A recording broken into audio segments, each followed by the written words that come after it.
Hello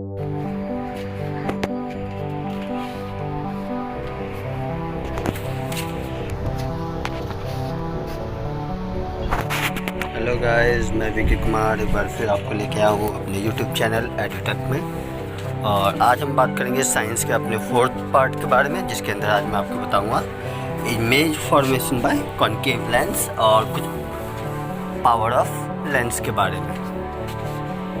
तो इससे पहले कि वीडियो स्टार्ट करूँ, मैं पहले आपको कह देता हूँ कि अगर आपको कोई भी टॉपिक इस वीडियो के अंदर समझ में अगर नहीं आया या आपको कोई उसमें डाउट है तो आप उसको मुझे कमेंट सेक्शन में इन्फॉर्म कर सकते हैं और मैं पूरी कोशिश करूँगा कि वो मैं इसको क्लियर करके आपके डाउट को भी क्लियर कर सकूँ। तो चलिए स्टार्ट करते हैं आज की वीडियो।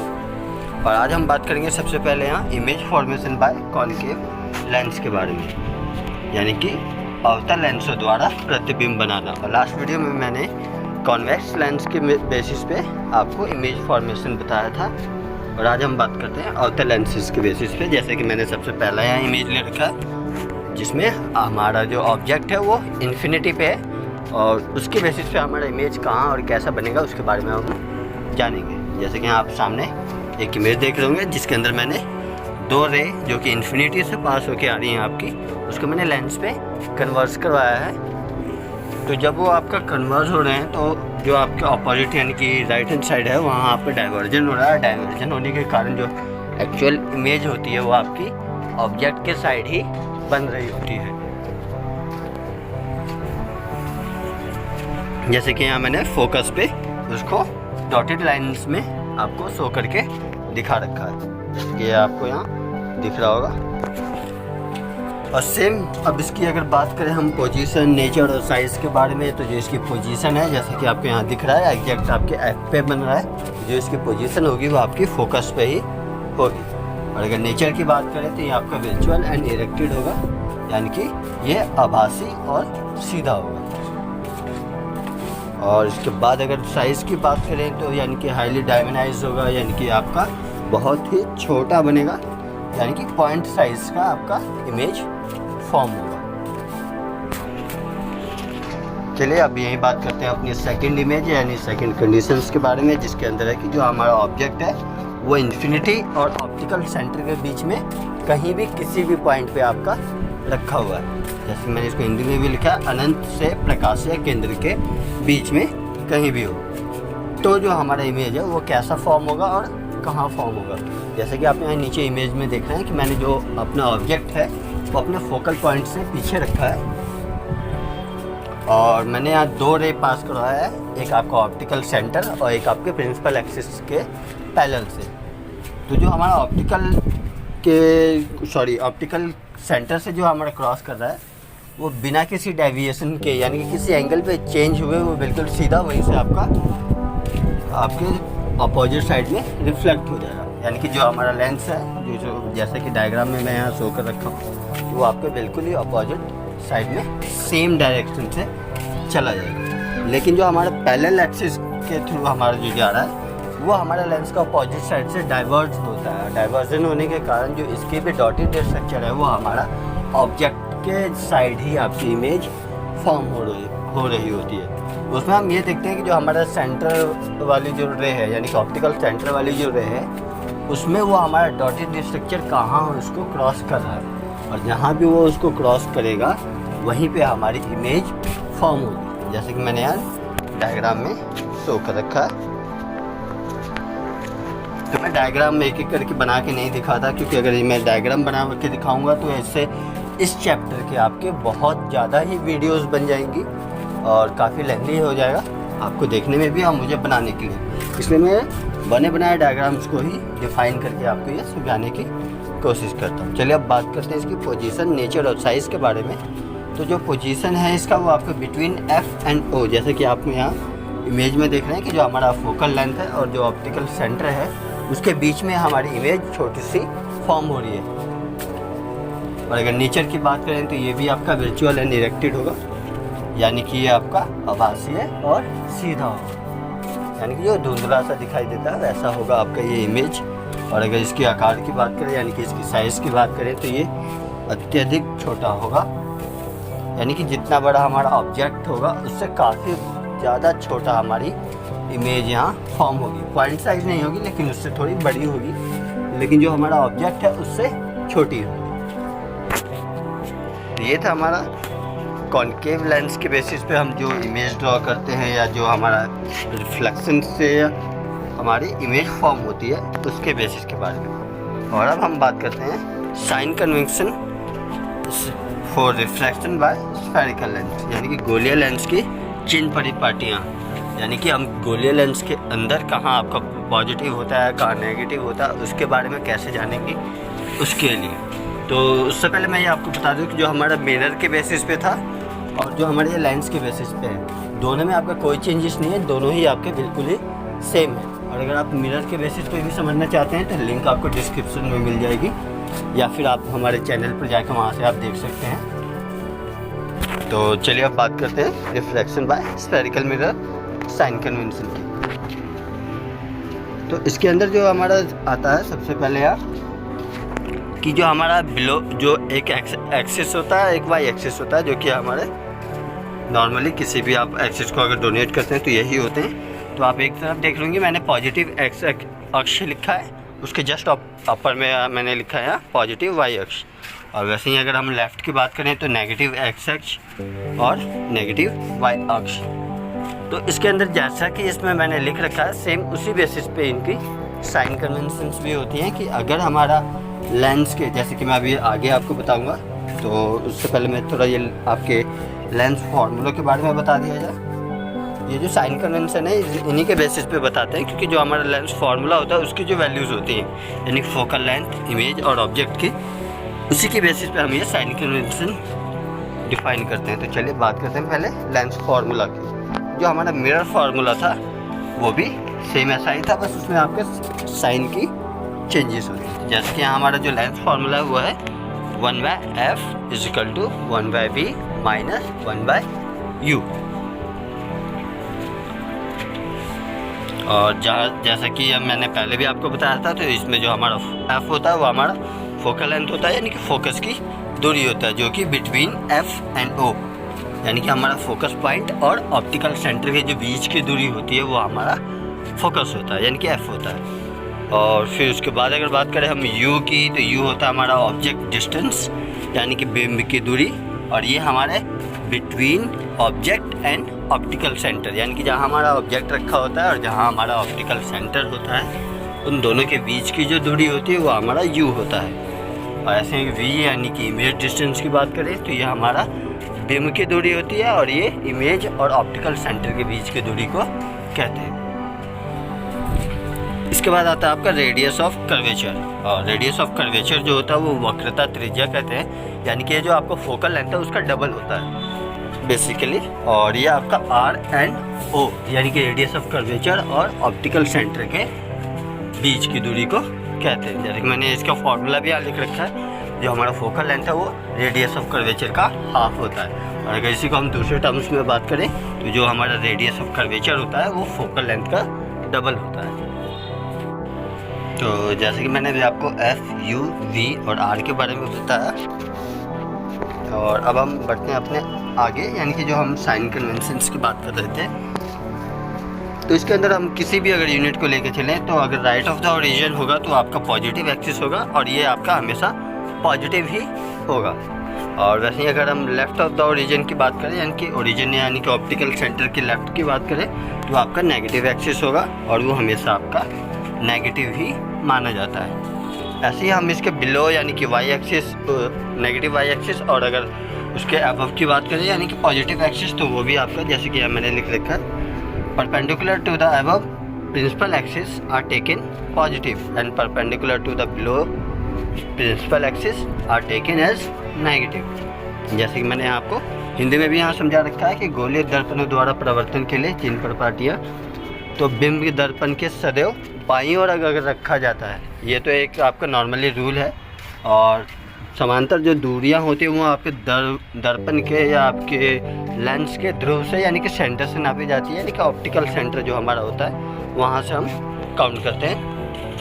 उसके बाद मैंने जैसे यहाँ लिखा है जो हमारा ऑप्टिकल सेंटर यानी कि मूल बिंदु है उससे अगर दाईं ओर की जाते हैं तो हमारा पॉजिटिव एक्स एक्सिस होगा और वो हमेशा आपका धनात्मक होगा, और अगर वहीं हम बाईं ओर जाते हैं तो वो हमेशा आपका ऋणात्मक होगा और नेगेटिव एक्सिस होगी। तो ये थी बात हमारी साइन कन्वेंशंस की, और ये डिपेंड करते हैं आपके एफ यू एंड वी के डायरेक्शंस के बेसिस पे कि वो हमारा ऑप्टिकल सेंटर के लेफ्ट है, राइट है या किस साइड है। तो चलिए अब बात करते हैं आवर्धन मैग्निफिकेशंस, जिसको मैंने आपको मिरर के अंदर भी समझाया था, जो कि रेशो ऑफ आपके इमेज का और ऑब्जेक्ट की हाइट का होता है। यानी कि अगर हिंदी में बताएं तो प्रतिबिंब की ऊंचाई और बिंब की ऊंचाई का समानुपात होता है। और सिमिलरली अगर ऐसी बात करें तो ये आपका इमेज एंड ऑब्जेक्ट का भी जो हमारे डिस्टेंस होते हैं उनका भी रेशो होता है। तो अगर इन दोनों को हम कंबाइन करें यानी कि फ्रॉम इक्वेशन 1 और 2 जैसे कि मैंने यहाँ करके दिखाया आपको, तो ये जो आपका ओवरऑल फार्मूला बनता है वो m=v/u=h'/h, और जो हमने मिरर फार्मूले में ड्राइव किया था वो था आपका m=-v/u=h'/h। तो ये भी दोनों आपके इसमें आपके डिफरेंस है कि मिरर फार्मूला और लेंस फार्मूला के जो आपका मैग्निफिकेशंस होता है उसमें ही आपका माइनस साइन का ही मेन डिफरेंस होता है। तो आपको इससे कंफ्यूज नहीं होना कि आपका मिरर फार्मूले का क्या है और लेंस फार्मूले का मैग्निफिकेशंस के फार्मूले क्या है।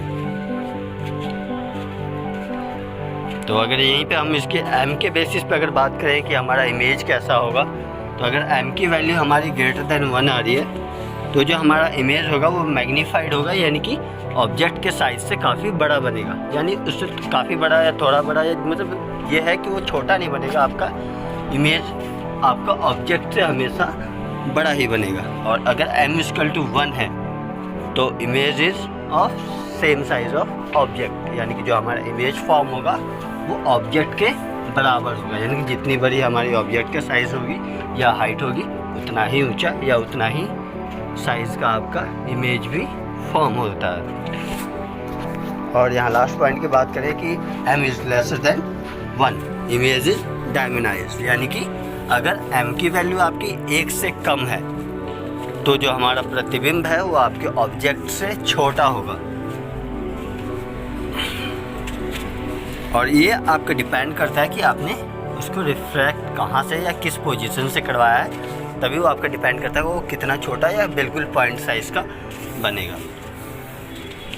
और अब हम बात करते हैं कुछ टिप्स जो कि हमारे साइन कन्वेंशंस में हेल्प करते हैं लेंस फार्मूले के लिए। जैसे मैंने यहाँ कॉनकेव एंड कॉन्वेक्स मिरर के लिए लिख रखा है, कॉनकेव एंड कॉन्वेक्स लेंस के लिए लिख रखा है। तो जैसे मैंने फोकल आपके उसके बाद ऑब्जेक्ट एंड इमेज डिस्टेंस वगैरह को लिख रखे। तो अगर हमारा जो कॉनकेव मिरर के बारे में बात करें तो हमारा फोकल एंड जो हमारा ऑब्जेक्ट डिस्टेंस है वो हमेशा ही आपका नेगेटिव रहेगा, चाहे आपकी जो वैल्यू दी होगी उसमें आपके नेगेटिव हो या ना हो, लेकिन आपको अपने कैलकुलेट करने के बेसिस पे आपको उसको हमेशा नेगेटिव लेके ही चलना है। और उसके बाद जो हमारे v यानी कि इमेज का डिस्टेंस है वो भी हमारा नेगेटिव ही होगा, और नेगेटिव होगा तो जो हमारी इमेज फॉर्म होगी यानी कि उसकी जो नेचर होगा वो आपका विर्चुअल होगा हमेशा, ये परमानेंट ही आपका आभासीय इमेज ही फॉर्म करेगा। और यहीं अगर बात करें कॉन्वेक्स की तो यहाँ आपकी 2 कंडीशंस होती हैं, जिसके अंदर जो हमारा फोकल लेंथ है वो हमेशा पॉजिटिव ही रहता है और जो हमारा ऑब्जेक्ट का डिस्टेंस है वो आपका नेगेटिव रहेगा। और नेगेटिव रहने के बाद जो हमारा इमेज फॉर्म होगी वो आपके दोनों ही हो सकती है, पॉजिटिव भी और नेगेटिव भी। अगर हमारी इमेज डिस्टेंस की वैल्यू पॉजिटिव आ रही है तो जो हमारा इमेज है वो आपका वास्तविक यानी कि रियल इमेज फॉर्म होगी, और अगर माइनस आ रही है तो वो आपका वर्चुअल यानी कि आभासीय इमेज फॉर्म होगी। तो ये तो बात हो रही थी हमारी एफ यू एंड वी की फॉर्मेशन के बेसिस पे कि हमारा इमेज कैसा बनेगा। चलिए अब बात करते हैं हाइट के बेसिस पे कि अगर हाइट हमारा पॉजिटिव या नेगेटिव है तो हमारी इमेज कैसी फॉर्म होगी। तो अगर हाइट ऑफ ऑब्जेक्ट की बात करें तो इससे आपके इमेज पे कोई खास फर्क नहीं पड़ता है और ये हमेशा आपका पॉजिटिव ही रहेगा, नेगेटिव नहीं होता कभी भी।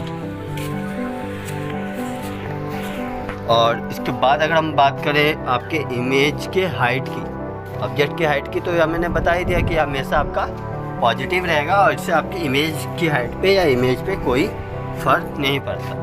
तो अगर ऑब्जेक्ट की हाइट की बात करें तो यहाँ आपकी इमेज की हाइट की बात करें तो यहाँ आपकी दो कंडीशंस होती हैं, एक आपका नेगेटिव होता है और एक आपका पॉजिटिव होता है। यानी कि जो इसके आंसर्स आने होते हैं वो आपका नेगेटिव या पॉजिटिव दोनों ही आ सकता है, और उसी के बेसिस पे हम यहाँ कहते हैं कि हमारा इमेज कैसे होगा। क्योंकि अक्सर जो न्यूमेरिकल वगैरह में होता है तो या तो आपके मैग्निफिकेशंस के बेसिस पे या लेंस फार्मूले के बेसिस पे या फिर आपकी हाइट के बेसिस पे भी पूछ लेते हैं कि हमारा इमेज कैसा फॉर्म हुआ है। तो अगर हम यहाँ हाइट की अब बात करें तो हाइट के बेसिस पे जो हमारा इमेज है वो यहाँ आपका वर्चुअल एंड इरेक्टेड फॉर्म हो रहा है, जैसे कि ये अगर पॉजिटिव आंसर आ रहा है तो। और अगर हाइट का जो हमारा आंसर्स है वो अगर माइनस यानी कि नेगेटिव आ रहा है तो जो हमारा इमेज होगा वो रियल फॉर्म होगा, यानी कि वास्तविक फॉर्म होगा। अब चलिए बात करते हैं अपने अगले टॉपिक यानी कि पावर ऑफ लेंस के बारे में। तो अगर पावर ऑफ लेंस की बात करें तो ये होता है the degree of convergence and divergence of light ray achieve by a level lens known as power of lens. अगर इसी को मैं हिंदी में समझाऊं तो किसी लेंस द्वारा प्रकाश के किरणों के अभिसरण या अपसरण यानी कि कन्वर्जन एंड डाइवर्जन, यानी कि अगर बेसिकली बात करें यानी कि रिफ्लेक्शन या रिफ्रैक्शन के बेसिस पे,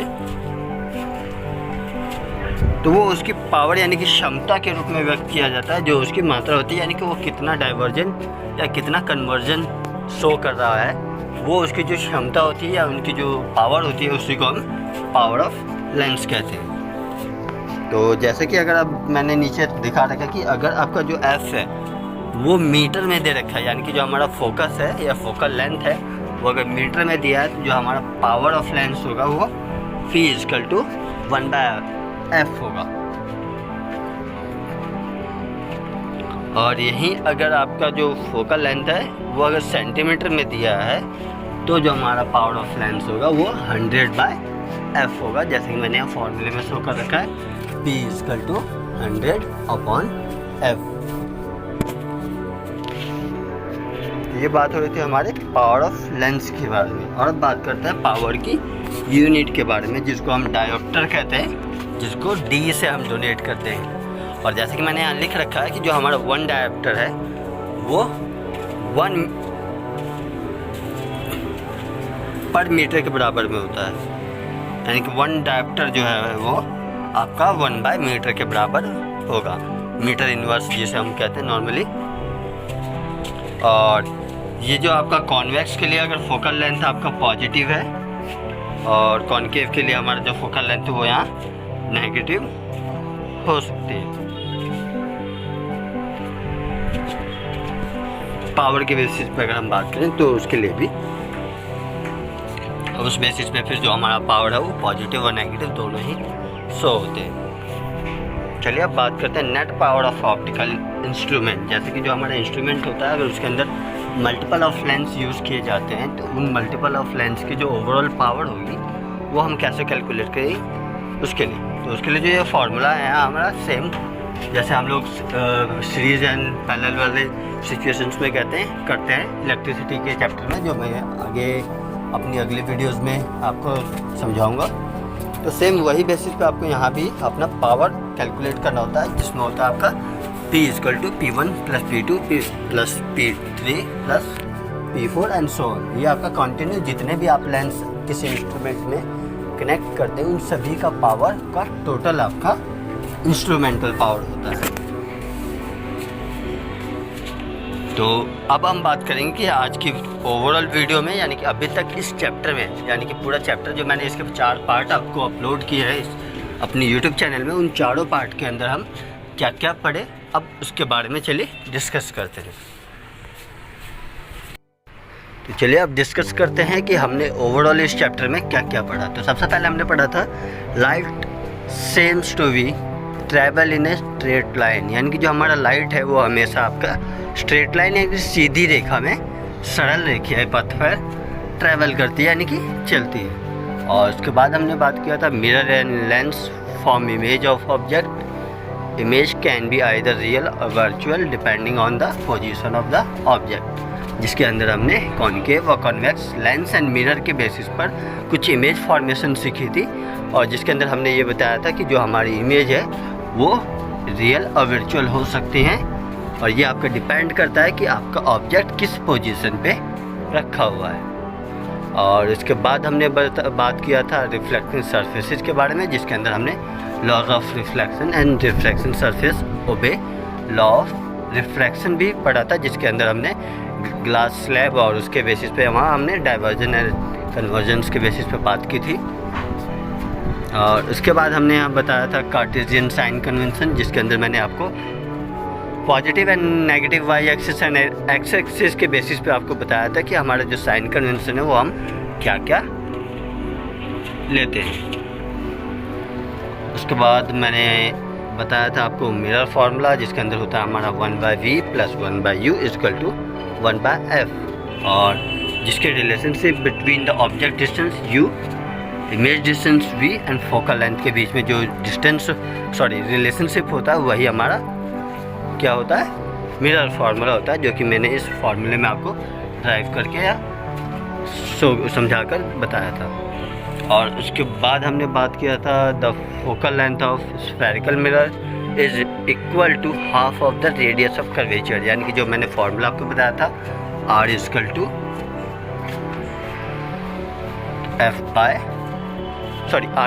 2f और f = r/2।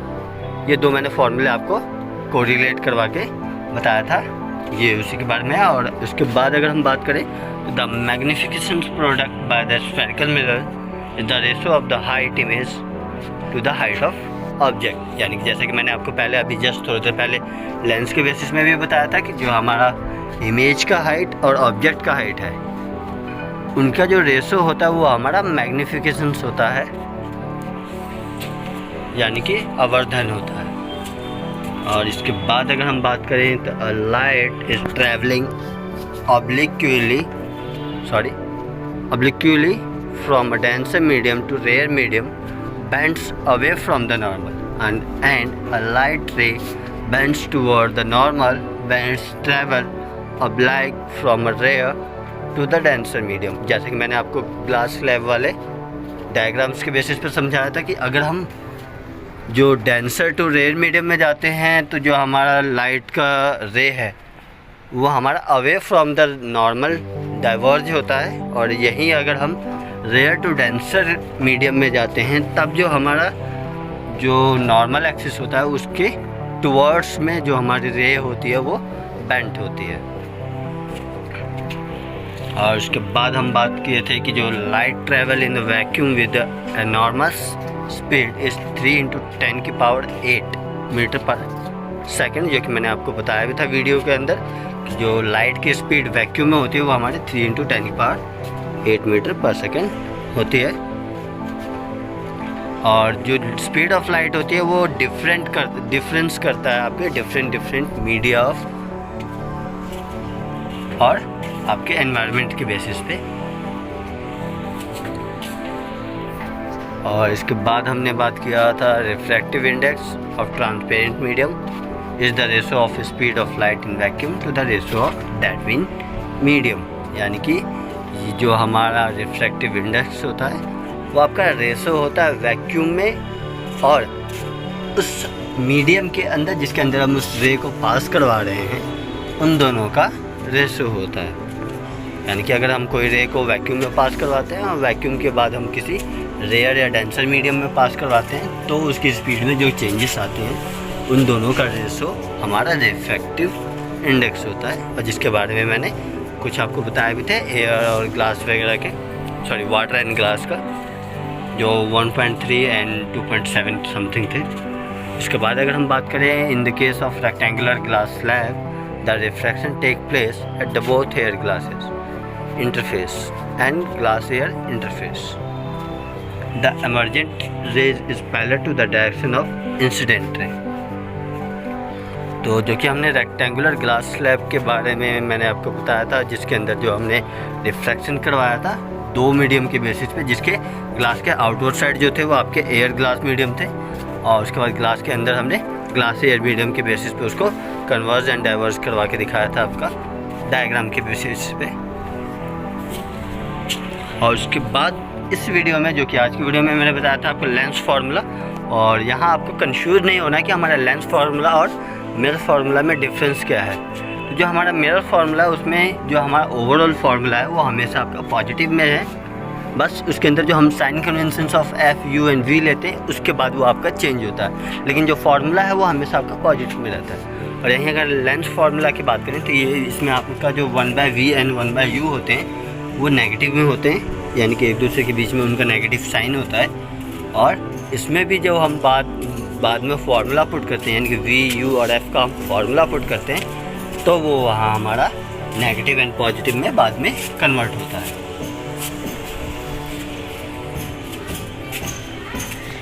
जैसे कि मैंने यहाँ लिखा, इसमें भी है सेम आपका relationship between object distance, image distance and focal length of spherical lens. और इसके बाद अभी मैंने बात किया था आपसे कि पावर ऑफ द लेंस क्या होती है। तो power of the lens is the reciprocal of focal length, यानी कि जो हमारा पावर ऑफ द लेंस होता है वो आपका फोकल लेंथ का रेसिप्रोकल होता है। और